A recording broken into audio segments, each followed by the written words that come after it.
The Girl Who Heard the Stars. The cafe on Mercer Street did not advertise. It did not need to. It existed in that quiet way certain places do, like they had always been there and would continue long after trends and fashions dissolved into memory. The brick exterior carried years in its cracks. Ivy crept carefully up one side of the wall. The windows were wide and generous, though the city's usual hurry softened when it reached that particular stretch of sidewalk. Inside, time slowed.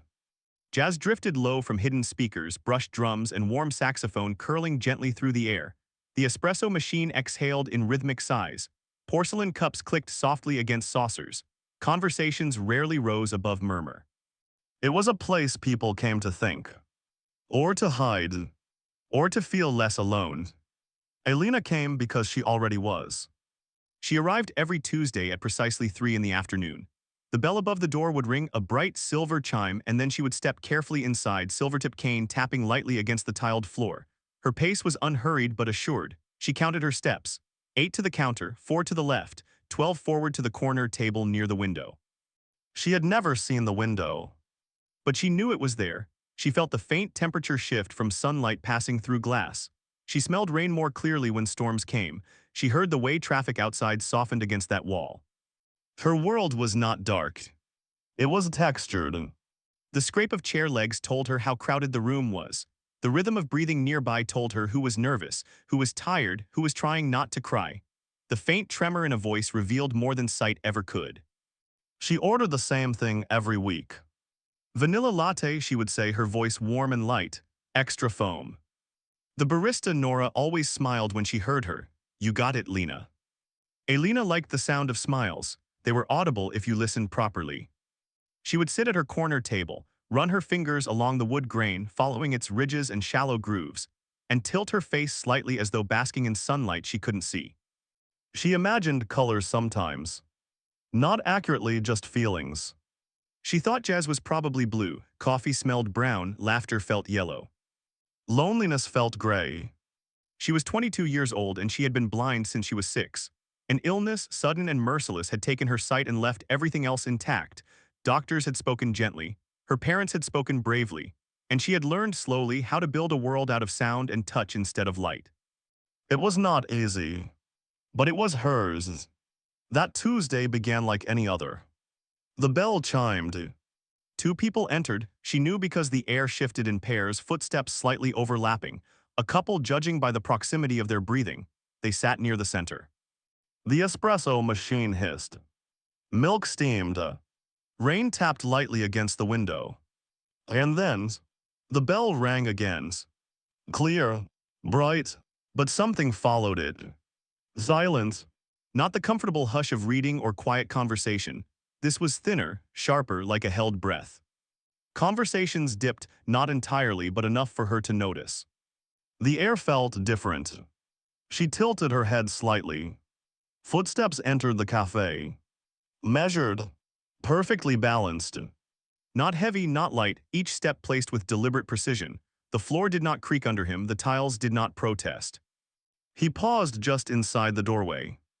She felt it. A stillness that did not belong to hesitation, but to assessment. The room shifted around him. Heartbeats quickened just a little. Curiosity, not fear, not yet. He walked forward. The faintest sound of fabric moving, smooth, structured. Expensive if she had to guess from the subtle whisper of material.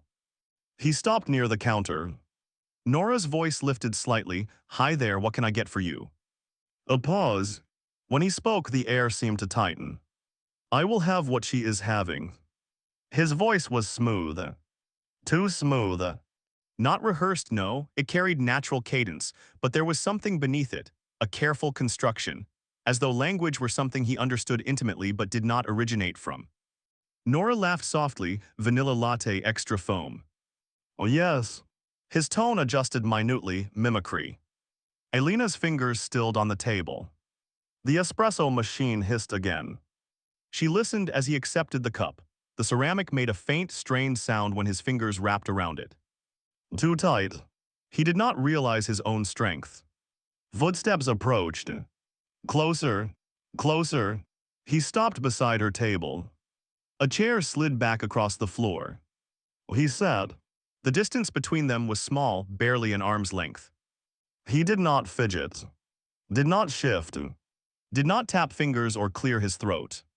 His breathing was slow, even, but it did not sync with human rhythm, too steady, too controlled. For a long moment, neither spoke. She felt him observing, not in the uncomfortable way some men did, not in that lingering, invasive way that made her tighten her grip on her cane. This was different. He was studying, cataloging. The faint hum beneath silence told her his mind was active. She smiled faintly. You don't drink the coffee. A fractional pause. I beg your pardons. You ordered it, she said lightly, tilting her head toward him. Her unfocused eyes landed somewhere near his shoulder. But you haven't taken a sip. Silence stretched. Then carefully, how can you determine that? She tapped her ear gently. You're not breathing over the cup. People always do that first. They blow on it, even when it isn't that hot. Another pause. Fascinating. There it was again. Not amused. Not embarrassed. Observational. You're not from around here, she added.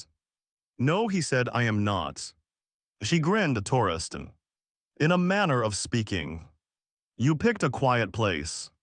I prefer quiet. His voice lowered slightly when he said it. Something in that word carried weight. She traced a knot in the wood beneath her fingertips. Quiet's good, you can hear more. What do you hear? He asked. It was not casual curiosity. It was intent. She considered.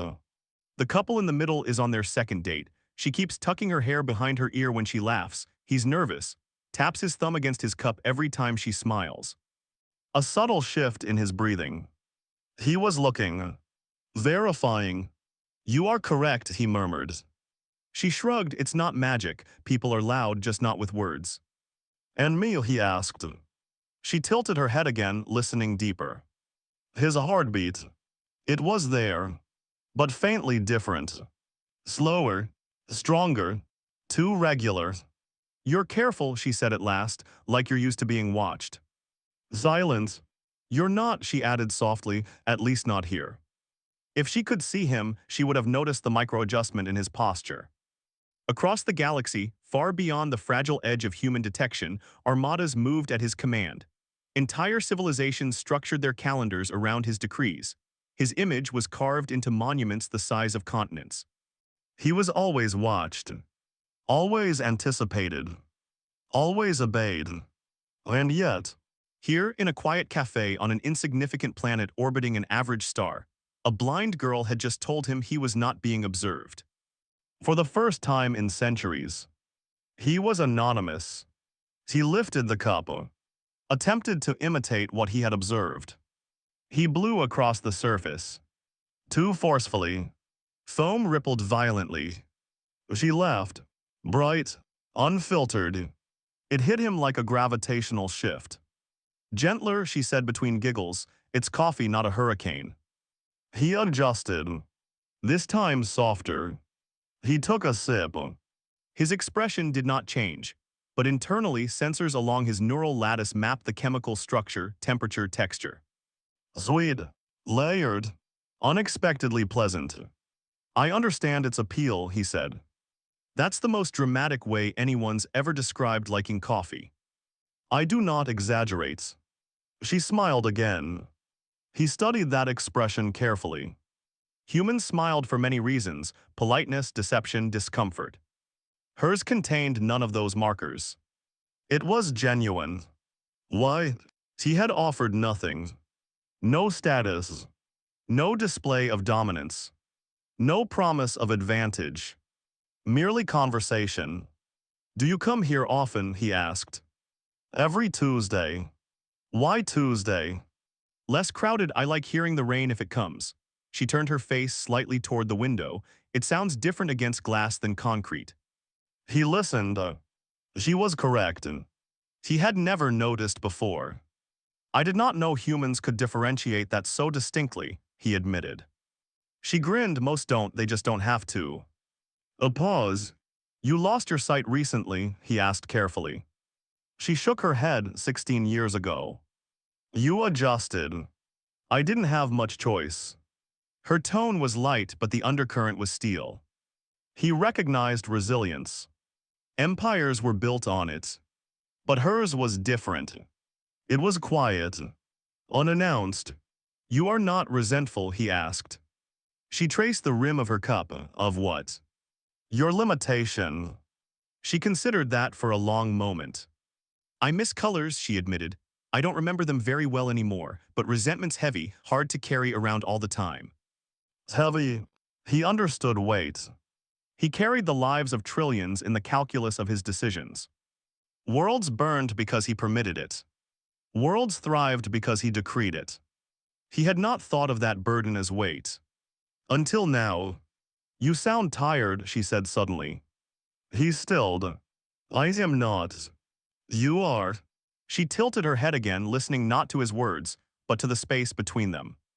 Your voice drops at the end of sentences, like you're holding something back. No one had ever spoken to him this way. No advisor dared comment on his tone. No rival survived long enough to analyze it.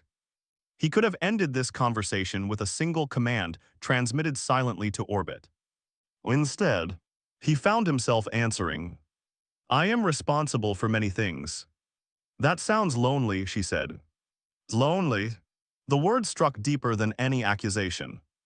He had conquered loneliness centuries ago, or so he believed. Surrounded by advisors, commanders, emissaries, and supplicants, how could one be alone?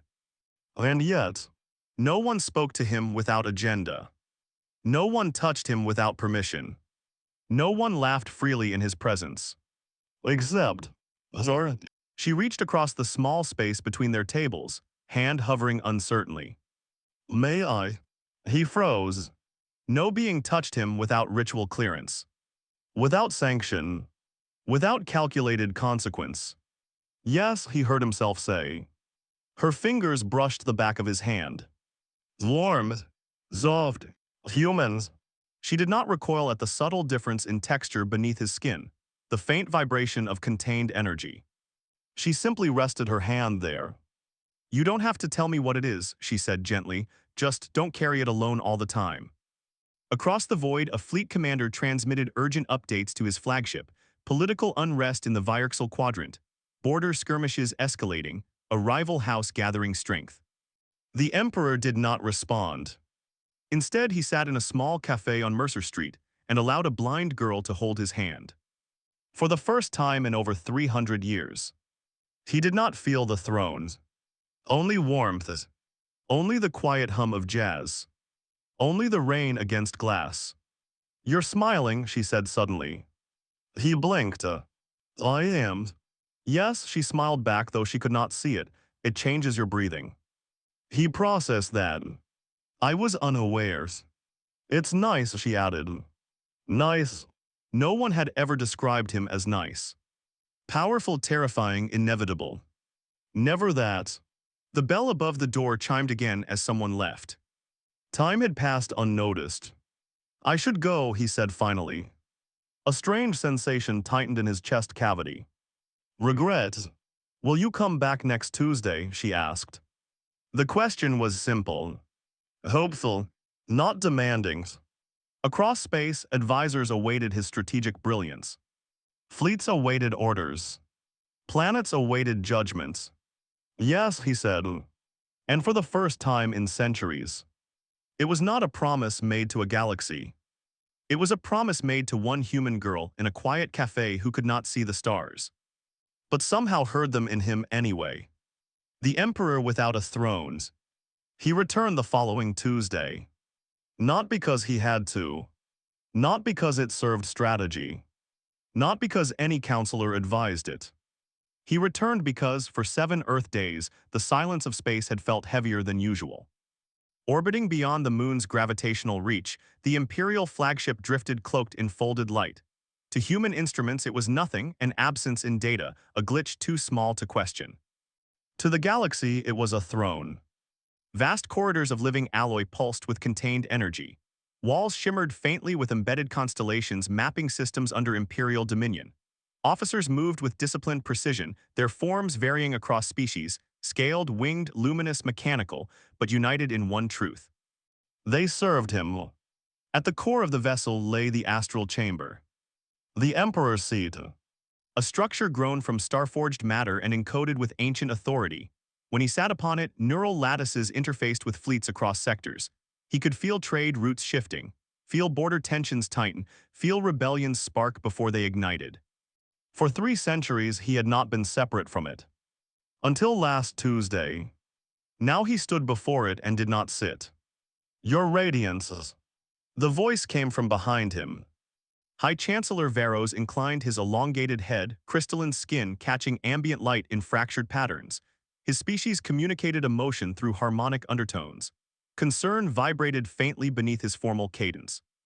The Vyarxal delegation awaits your ruling. They will continue to await, the Emperor replied. Varos hesitated, a dangerous thing for someone who had survived court politics for 2 centuries. Their dispute threatens escalation. Then it will escalate. The Chancellor's harmonic pitch wavered almost imperceptibly. Your absence has been noted. I am present, the Emperor said evenly. Physically, yes. But his awareness was elsewhere. On a wooden table with uneven grains. On a laugh that carried warmth without calculation. On a human girl who had asked him if he was tired. He had not stopped thinking about that question. You are distracted, Varos observed carefully. The Emperor turned. His true form shimmered faintly, humanoid in outline but refined beyond human symmetry. Skin like woven starlight beneath controlled containment fields, eyes reflecting distant nebulae rather than irises. I am considering, he corrected. Considering what? A pause. Perspective. Varos did not understand. That was acceptable. He arrived at the cafe at precisely 3. The bell chimed. This time the room reacted differently. There was still that subtle hush, but layered with something else. Recognition. Humans had instincts sharper than they credited themselves for. They sensed gravity when it entered a room, not physical mass presence. He suppressed it deliberately now. He had studied their mannerisms all week, observed gait irregularities, minor imperfections in posture, the way humans shifted weight unconsciously. He adjusted. His steps were less precise. His breathing slightly uneven. He approached the counter. Nora looked up and smiled automatically. Back again, she said, vanilla latte. Oh yes. He paused. And one additional. She blinked, meeting someone. Oh yes. A small, curious glance toward the corner table. Alina sat there already. Silver-tipped cane resting against the chair. Fingers tracing slow patterns in the wood. She turned her head slightly before he reached her. You're early, she said. He stopped. How did you know it was me? She smiled faintly. You don't sound like anyone else. That answer should not have satisfied him. It did. He set the second cup down in front of her. I took initiative, he said. She laughed softly, careful that's how habits form. Is that undesirable? Depends on the habits. He said. The air felt lighter this time. Less cautious. He lifted his cup, remembered to blow gently, and took a measured sip. You improved, she observed. I practiced. Her eyebrows lifted. You practiced drinking coffee. Oh yes. There was a beat of silence. Then she burst into laughter. Full, unrestrained. Heads turned. He felt something shift inside him again, that subtle tightening in his chest cavity, not discomfort. Expansion. Why is that amusing, he asked. Because most people just drink it, she said between breaths. You make it sound like training for battle. He went still. Battle. Training. Those words were familiar. Comfortable. Predictable. Coffee was not. I prefer competence, he replied. Even with tiny things. There are no tiny things, he said automatically. She tilted her head. That sounds like someone who's had big responsibilities. He did not answer. Instead, he asked, why do you come alone? The question slipped out before he could filter it. She did not seem offended. Because most people get uncomfortable, she said lightly. With your blindness. Yeah, they don't mean to, but they don't know where to look or what to say or whether to help, she shrugged. So they overdo it or disappear. And you prefer neithers. I prefer normals. Normals? He processed that concept. In the Dominion, nothing around him was normal. Every interaction carried hierarchy. Every glance held expectation. Here, she treated him as though he were merely a man struggling with foam technique. Do you find me uncomfortable? He asked. No. Immediate. Certain. Why? You don't pity me, she said simply. He had not considered pity. He did not experience it easily. He understood weakness, resilience, probability of survival. But pity? No. You also don't hover, she added. Most people lean forward when they talk to me, like proximity will fix my eyes. He adjusted unconsciously, leaning back slightly. She smiled. See, you listen. Across orbit, alarms pulsed in muted tones. Encrypted transmissions cascaded through the flagship's central core. A border outpost in the Kalari Reach had been attacked. Casualties significant. Retaliation protocols awaited authorization. The Emperor felt the notification brush the edge of his awareness. He dismissed it. Here, the only pressing matter was whether she preferred more sugar. You are different, he said. Different good or different weirds. Statistically improbable. She blinked. That's not reassuring. He recalibrated. You are direct, unafraid of silence. You touch without seeking permission from authority structures. She laughed again. You talk like a textbook. I have studied many. I can tell. A pause settled between them. Comfortable, not forced. He observed the way sunlight shifted across the cafe, the way dust motes floated in beams near the window. He wondered what that looked like to her. You miss colors, he said quietly. She went still. I do. What do you remember? She leaned back thinking. Blue, she said slowly. I think the sky was blue, but I don't remember the exact shade. I remember my mom's dress was red once, or maybe pink. I mix them up now. Her fingers tightened slightly around her cup. I remember yellow, she added softly. Sunflowers, they felt like yellow. He catalogued that. Felt like yellow. In his native perception spectrum, color was layered beyond human range. Ultraviolet trails marked energy signatures. Infrared pulsed through living forms. He saw gravitational distortions as faint ripples in space. But her description, yellow felt like warmth, like laughter, like her voice when she teased him. I could describe them, he offered. She smiled faintly. You could try. He searched for translation.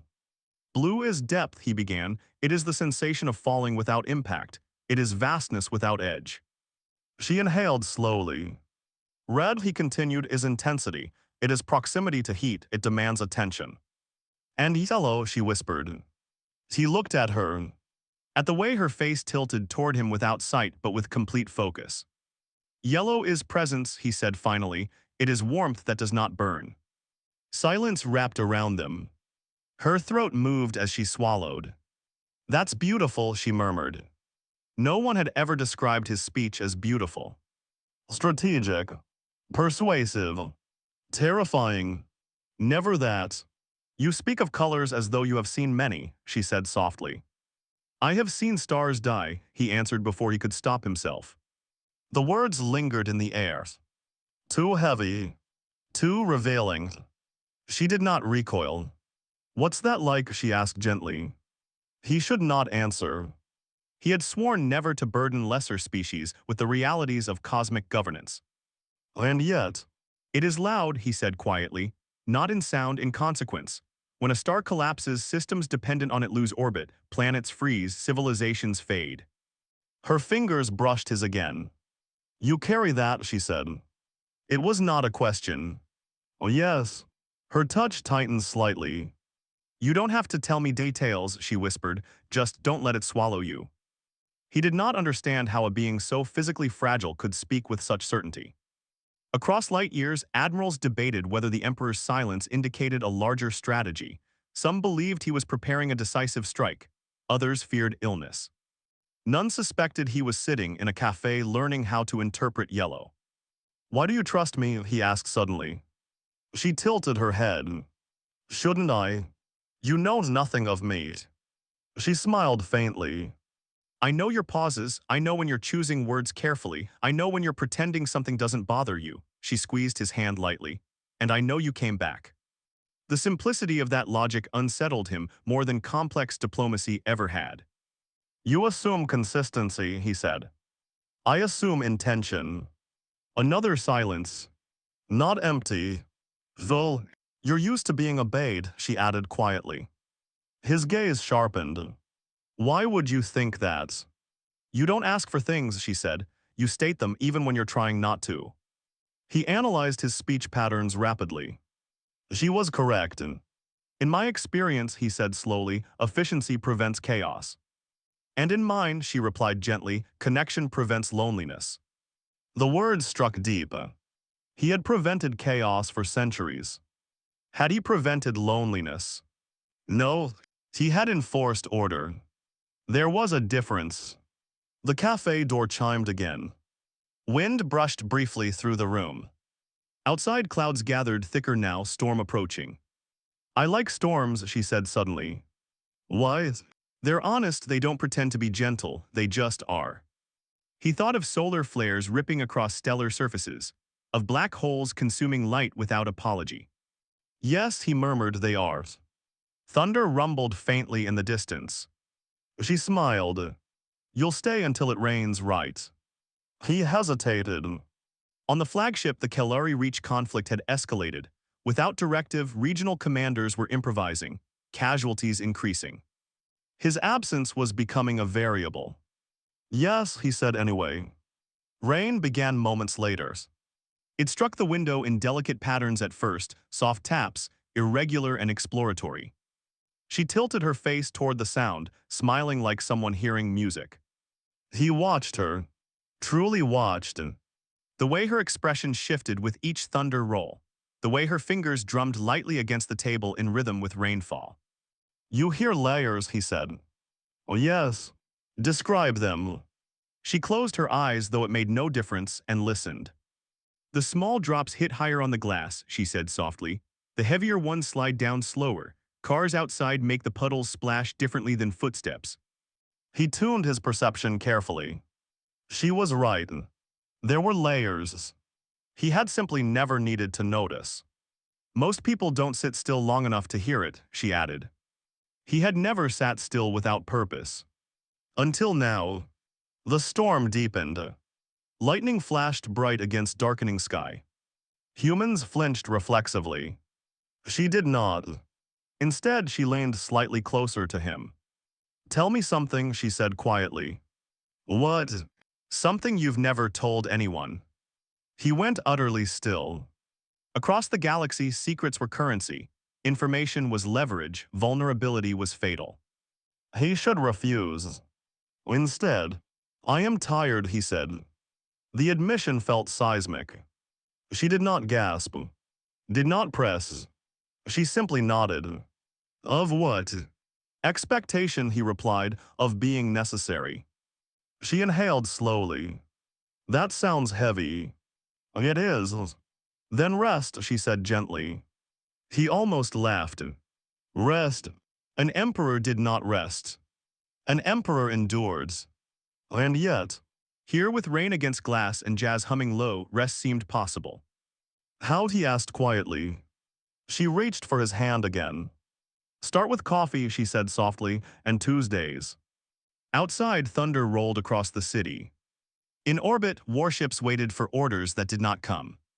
And for the first time in 300 years, the Galactic Emperor remained seated, not on a throne of star-forged metal, but at a small wooden table, listening to rain with a blind girl who saw him more clearly than an entire galaxy ever had.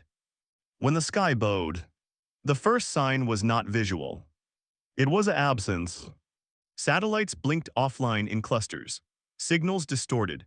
Air traffic control across 3 continents reported simultaneous interference patterns that did not correspond to any known atmospheric anomaly. Astronomers thought it was a software glitch. Military analysts did not. High above Earth's atmosphere, beyond the fragile blue curve humanity called its shield, space rippled. Not with debris. Not with meteor trails. With structure. Ships unfolded from folded light. Angular. Vast. Metallic hulls etched with sigils older than most human civilizations. They did not arrive with explosion or flame. They simply appeared, as though reality had stepped aside to let them through. And they were not his. In the cafe on Mercer Street, the espresso machine sputtered and died mid-hiss. The lights flickered. Conversations faltered. Phones lost signal simultaneously, screens freezing in silent confusion. Nora blinked at the register. That's weird. Elena stilled. Kai. He was already standing. His posture had changed. Subtly but completely. The easy slope of his shoulders was gone. The carefully imperfect balance of his stance vanished. He was no longer imitating humanity. He was aligned. She felt it in the air. Like pressure before a storm breaks. What is it? She asked softly. He did not answer immediately. Because in orbit, his flagship had decloaked. Not by command. By necessity. Unidentified armada has breached outer perimeter. Admiral Zyron's voice resonated directly into his neural lattice. Configuration matches the Vortari Dominion. They have bypassed our forward scouts. The Vortari. Ancient rivals. Expansionist. Patient. They had watched his prolonged absence with interest. Interpreted silence as weakness. Intent, the Emperor transmitted silently. Target lock patterns indicate planetary intimidation, not immediate annihilation. A message. A demonstration. A challenge. The Emperor's gaze shifted toward the cafe window. Clouds rolled thick above the city. Humans still did not know. Not fully. But panic was a scent in the air, sharp and metallic. Kai's Elena repeated. He turned back to her. For a fraction of a second, the containment field regulating his true physiology fluctuated. Light shimmered faintly beneath his skin. She did not see it, but she felt the heat shift. You are afraid, she said quietly. I am calculating, he corrected. She shook her head slightly. No, you're afraid. He had not been afraid in centuries. Concerned. Strategic. Alert. But fear required vulnerability. And vulnerability required something to lose. His gaze lowered to her hand, resting near the edge of the table. He understood then. Earth's military satellites finally detected the Armada. Global emergency broadcasts activated within minutes. On screens across the planet, analysts struggled to describe objects that dwarfed entire cities. Governments issued statements. None adequate. In the cafe, someone gasped as their phone regained partial signal long enough to display a breaking alert headline before cutting out again. What's happening? Nora whispered. Outside, distant sirens began to wail. Elena reached blindly across the table. Her fingers brushed air, then found his wrist. It was warmer than usual. Trembling. Kai, she said softly, anchoring herself to that contact, talk to me. He knelt before her. The movement was instinctual. He did not kneel to anyone's. Ever. Not in ceremony. Not in diplomacy. Not in surrender. And yet here, on tiled flooring faintly sticky from spilled sugar, he lowered himself until their faces were level. I did not intend for this world to be involved, he said quietly. Her brow furrowed. Involved in what? In consequences. Above them, the Vortari flagship broadcast across every frequency it could detect. A message not intended for humans. Emperor, the translated signal rang through his consciousness, layered with contemptuous harmony. Your prolonged retreat has destabilized your dominion. We come to negotiate succession. Succession. They believed him weakened. Compromised. Perhaps dead. Your presence on this insignificant planet is noted, the Vortari voice continued. Withdraw your claim to contested sectors, and we may consider sparing your current refuge. Refuge? The word burned. Elena felt his muscles tighten beneath her fingertips.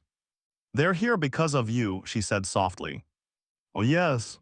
The admission was steady. Not defensive. Simply truth. And if you leave, they will interpret it as flight. And if you stay, they may escalate. She inhaled slowly. Are they like you? No. The single word carried centuries of restrained violence.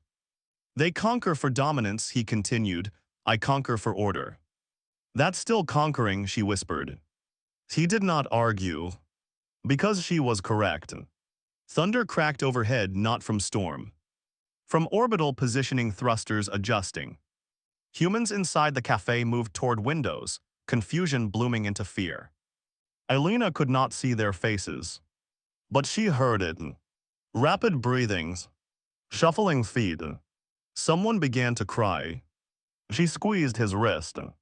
Will they hurt people, she asked. If unopposed. And you can oppose them. Oh yes. Silence. Heavy. Measured. Then she said the most dangerous thing she could have. Then why are you still here? The question was not accusation. It was clarity. He stared at her.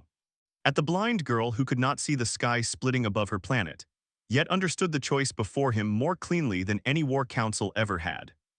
Because I am tired, he said hoarsely. Her expression softened. I know.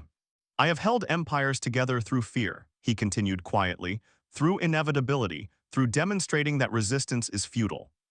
And here his voice faltered for the first time in 300 years. Here I wish to be something else. Her thumb brushed lightly over his wrist bone. You are something else, she said gently, you're Kai. The Vortari fleet began deploying atmospheric descent probes. Not full invasion. Demonstration of capability. Human governments initiated defensive protocols that would accomplish nothing. On the Imperial flagship, Admiral Zarin awaited command. Your Radiance, the Admiral transmitted urgently. We must respond. If they establish dominance in this sector, our outer colonies will interpret it as weakness. Weakness. The galaxy's most unforgivable trait. Kai, Elena whispered, if you don't go, people die. He closed his eyes. In his mind's eye, he saw it, mathematical projections of planetary devastation. Oceans boiling, infrastructure collapsing, species extinction within weeks. All because he hesitated. For coffee. For Tuesdays. For laughter. He opened his eyes again. You deserve normal, he said quietly. She smiled faintly, I deserve alive more. A breath escaped him, something halfway between pain and admiration. You are extraordinary, he murmured. I'm practical. He almost laughed. Almost. Instead, he rose. And the air changed. Completely. The careful human mimicry dissolved like mist. Light shimmered openly beneath his skin, now threads of stellar radiance pulsing along his arms. His posture elongated, spine aligning with gravitational fields rather than earthly physics. The cafe grew silent. People stared. Fear bloomed.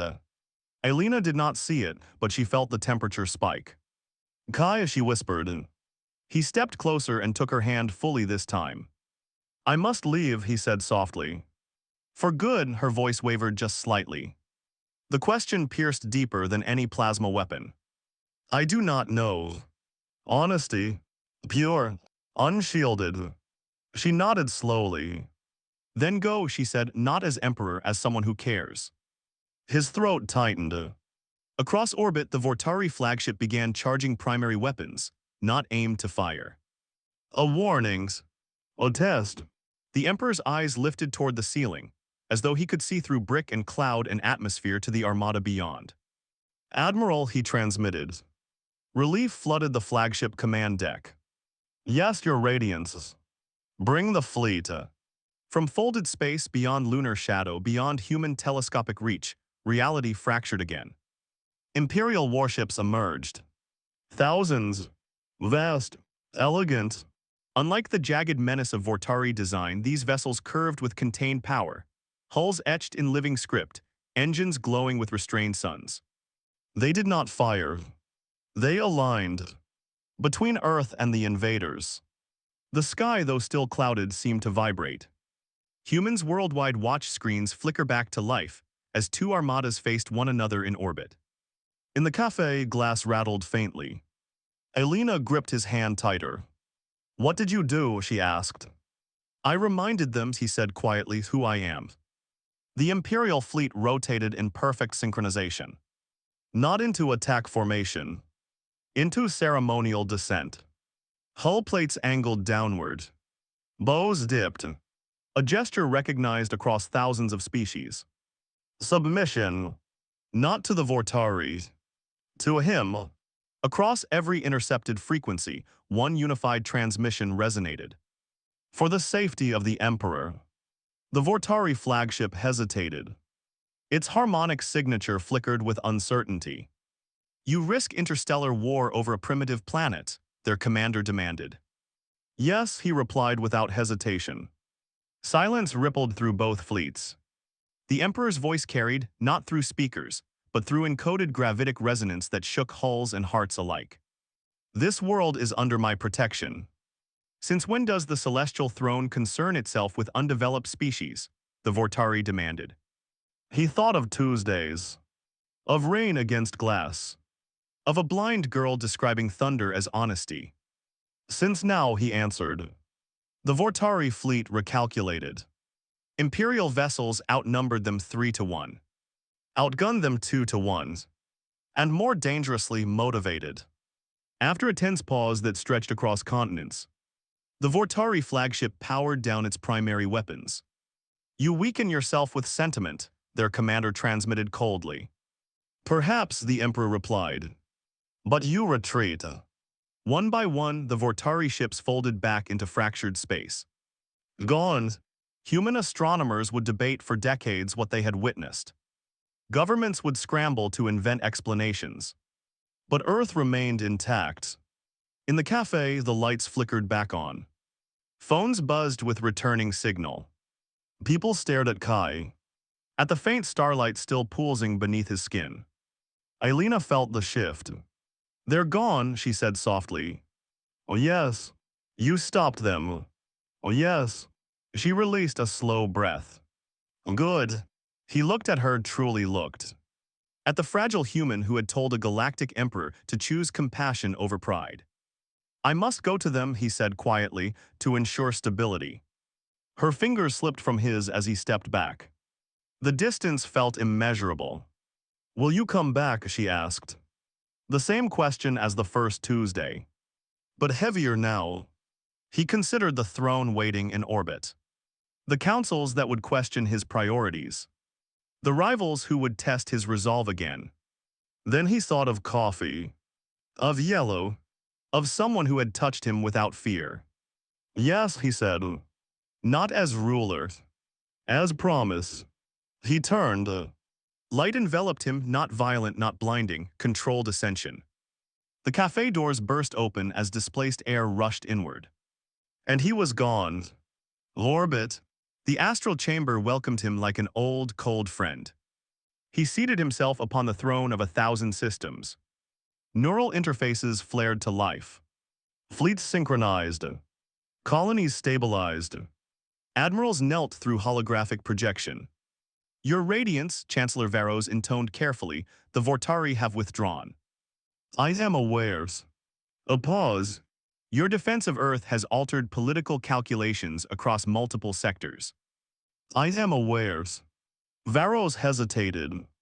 "Shall we designate it as an imperial protectorate?" The Emperor considered.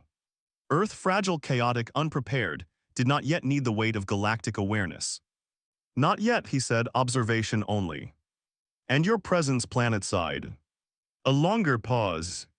He felt the echo of her voice in memory. "Start with coffee. And Tuesdays." "I will maintain it," he said. Varo's harmonic undertone shifted, confusion layered with acceptance. "As you command." The Emperor leaned back slightly on his throne. For the first time in centuries.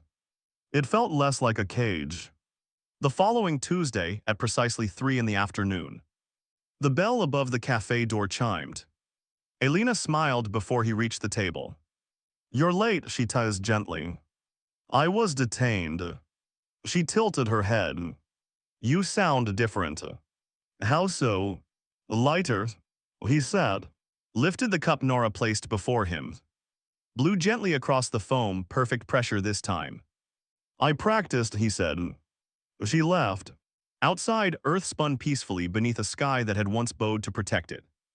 Inside, a blind girl and a galactic emperor shared coffee. And for the first time in his long, relentless reign, he ruled the stars. But he chose, every Tuesday, to simply be Kai.